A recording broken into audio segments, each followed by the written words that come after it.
क्या कभी आपने सोचा कि देखना भी खाने की मानिंद है? बल्कि अगर हम ये देखें कि जो हम रोटी या और इस तरह की तर और मुग़न ग़िज़ाएँ खाते हैं, उसके प्रोसेस होने में तो टाइम लग जाता है, हमारे जिस्म का हिस्सा बनने में उसे कई घंटे लग जाते हैं। लेकिन ये जो हम निगाह से खाते हैं, आँखों से खाते हैं, ये तो फ़ौरन हमारा हिस्सा बन जाता है।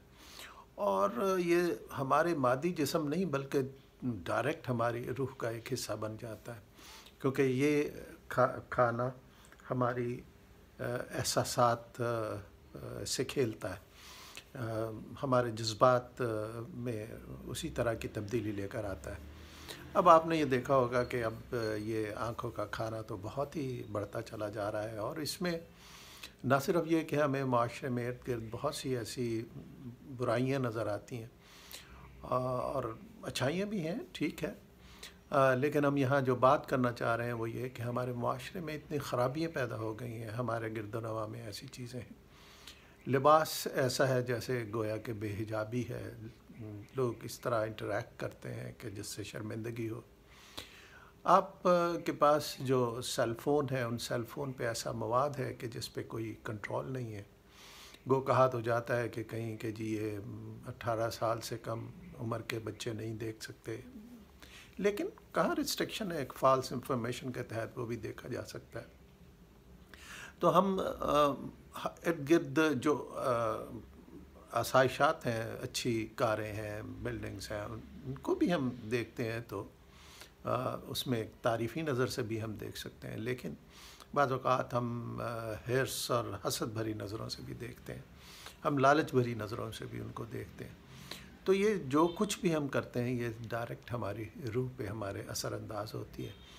हम बाज़ औक़ात अपनी नफ़सानी ख़्वाहिशात से मग़लूब होकर चीज़ों को देख रहे होते हैं। आपने देखा होगा कि बाज़ औक़ात ना सिर्फ ये कि जवान बल्कि बूढ़ी उम्र के लोग भी राह गुज़रती हुई औरतों को दूर तक देखते हैं कि जैसे निगाहों से उनके घर तक छोड़ कर आएंगे। तो इसके असरात तो यकीनन है ना हमारे रूह पर, और फिर हमारे जिस्म पे भी वो नमूदार हो जाते हैं। इसीलिए आप देखिए कि जो मुआशरती बुराइयां हैं वो बढ़ती चली जा रही हैं।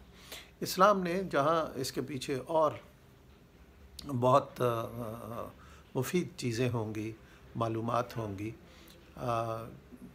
लेकिन एक ये भी हम देख सकते हैं कि आदमियों को कहा गया है कि वो अपनी निगाहों को नीचा रखें। जब इंसान अपनी निगाहों को नीचा रखेगा तो वो सामने आने वाली कोई भी ऐसी बुरी चीज़ नहीं देखेगा, और बतौर ख़ास ये औरतों के हवाले से कहा गया है।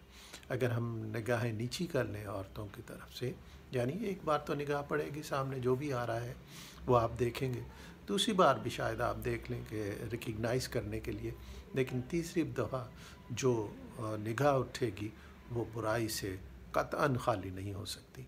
लिहाजा हुक्म यही है कि निगाहों को नीचा रखें। तो जब निगाहों को नीचा रखेंगे तो हम बहुत सी बुराइयों से बच सकते हैं। लिहाजा जहाँ हम रोटी और उसके साथ मुख्तलिफ़ लवाज़मात को देखते हैं और उसमें हम चॉइस करते हैं, अच्छी ग़िज़ा खाते हैं ताकि हमारा जिस्म सही हो, हमें इसी तरह अपनी आँखों से जो हम खुराक खाते हैं उसमें भी हमें चॉइस करनी चाहिए कि हम अच्छी ग़िज़ा खाएँ, अच्छी तहरीर पढ़ें, अच्छी अच्छी किताबें हम देखें, और किसी को अगर देखते हैं तो तारीफ़ी नज़र से देखें, अच्छी नज़र से देखें, नज़र बद से ना देखें। तो यकीनन इस तरह की जो खुराक होगी वो हमारी रूह में बेहतरी पैदा करेगी, हमें एक बेहतर इंसान बनाएगी, और इसका अल्टीमेट जो असर हमारे जिस्म पर होगा उस की बुनियाद पर हम मज़ीद बेहतर हो सकते हैं।